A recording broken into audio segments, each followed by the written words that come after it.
And let's talk a little bit about how we're getting ready for the pay-per-view. And boy, we need an opponent for Rey Mysterio. So we're going to open SmackDown with an over-the-top battle royal. And they've got a lot of good challengers in there. Guys like Simon Dean, and Spanky, and Matt Hardy. I love all those guys, but I don't think anybody at home was thinking, oh, this guy's going to get the title shot. It'd be cool if they did that every now and again, but they didn't very often do that. But this is the era where we see it come down to a handful of fellows. It's going to come down to Regal, Booker, Matt, Finlay, Kendrick, and London. And I just love the idea that Booker sneaks in the win here, and everyone is going to hear Booker grab the mic and yell, "All hail King Booker."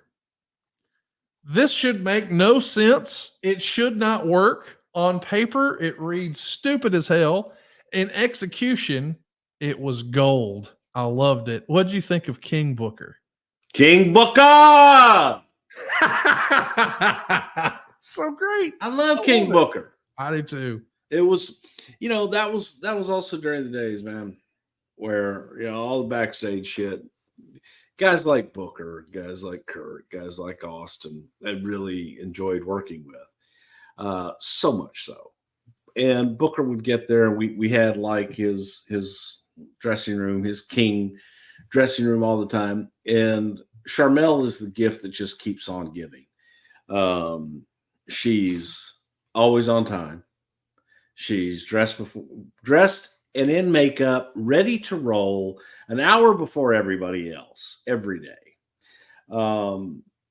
Just a joy, man. She's just a joy to work with. And she sits there so quietly, but she'll do like little things, come up with just like little one-liners or what have you. And man, first of all, Book and I, our families are real good friends and everything. We know each other for a long time.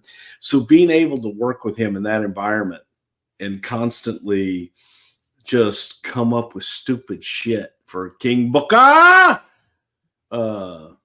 was just so much fun, because he would become, it was method acting. He would become King Booker. It's so good. But I mean, even lighting guys would say something, goes, "Address your king," and it was like, that's good shit.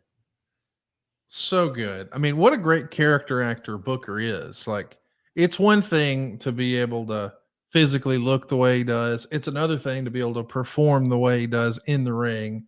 And then we've seen his serious promos before, but then to just lean into this character stuff, it's like, wow, there's a whole new gear here for Booker T. Is this an era where you think maybe more than any other era, Vince fell in love with Booker T? I think this is where the idea of, the characters and the longevity of Booker, that he wasn't one dimensional. Yes. And you look at this and go, oh my God, all the things that I can do with Booker. It just, the table was set. All we had to do is go eat from it. Well, let's talk about some other stuff that I know you're real proud of from this era. The Great Khali versus Tatanka. That was a match that happened on SmackDown. Could have been a main event anywhere in the world. And it was. Of course, the big reveal is going to be Daivari brings the casket to the ring, and fans are pretty excited about that. He opens the casket, smoke comes out, the Undertaker appears on the screen, and the Undertaker agrees to the Punjabi Prison match. And it almost sounds like Michael Cole is insinuating this thing's going to happen in a jungle. What the hell? Where does this Punjabi Prison stuff come from? Does Undertaker even know what it's going to look like when he's saying the words? I mean, this is not quite nearly as fun as the Booker T, King Booker stuff. Well, it could have been. Okay. The Great Khali was a prison guard in India. He's a sheriff or policeman, but he was a prison guard in India. And so couldn't have another big boss man, but you could play off of the fact that he was a prison guard and that the nasty things that he used to do to the prisoners in the prison in India and got to think, oh, what would a Punjabi prison look like? People had different ideas and different things, and then somebody came up with, man, what if it were all bamboo? Thinking, well, that's interesting. We never had like a bamboo cage match or anything like that. You want it to look like a prison. So drawings were made and look pretty cool. Then it gets down to, what is it? Okay, we got some cool fucking drawings of shit to put around the ring, but what is the match? and then I don't know, man. Vince or somebody came up with these cockamamie fucking ideas for what the match was. That like a gate opens and then you got 5 minutes there and you get out and all this other shit. Then you got to this day, it is the second most confusing, shittiest stipulation match in the face of God's green earth. The worst being that King of the Mountain bullshit that they did in TNA, that to this day, I still do not understand. And I think it's the silliest thing that has ever happened in the face of professional wrestling, and God knows when. Okay. So King of the Mountain worst, Punjabi Prison, second worst. Of course, King of the Mountain is the brainchild of Jeff Jarrett. Hypothetically, Bruce, if Jerry Jarrett were to try to explain the King of the Mountain match, what do you think that might sound? Fuck, he couldn't do it. Well, you know, when you got the we have, well, you know, we have a mountain, and well, you know, and then you have your around in the Jeff wins.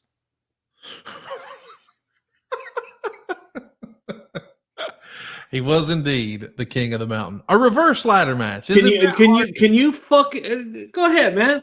It's a reverse ladder match. Explain the fucking what's a reverse ladder match? You got to hang the belt up instead of. That's the stupidest fucking thing in the world. What you're trying to do is you're trying to capture the prize. You don't get the prize and they go, okay, here, if I could just give the prize away, then I win.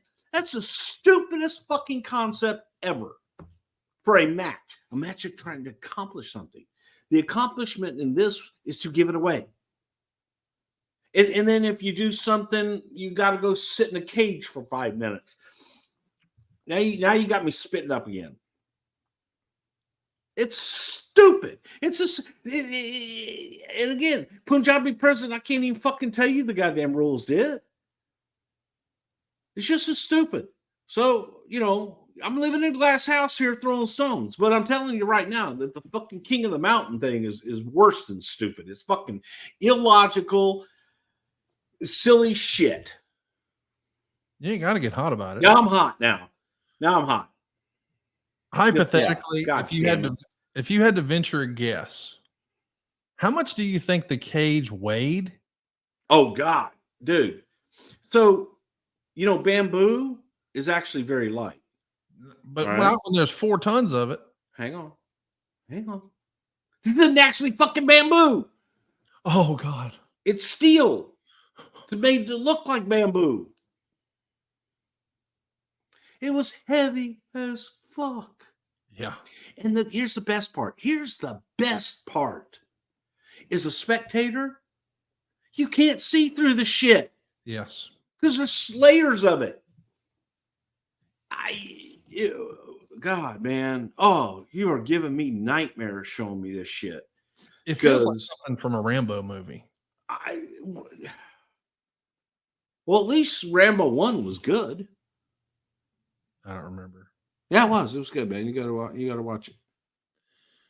What they telling me about me? I will stitch myself up at a pace. I check every day. I don't know how fucking Rocky became Pat, but hey, yo, at a pace. Hey, yo, Adrian, at your paces, eh? That was good. I just came up with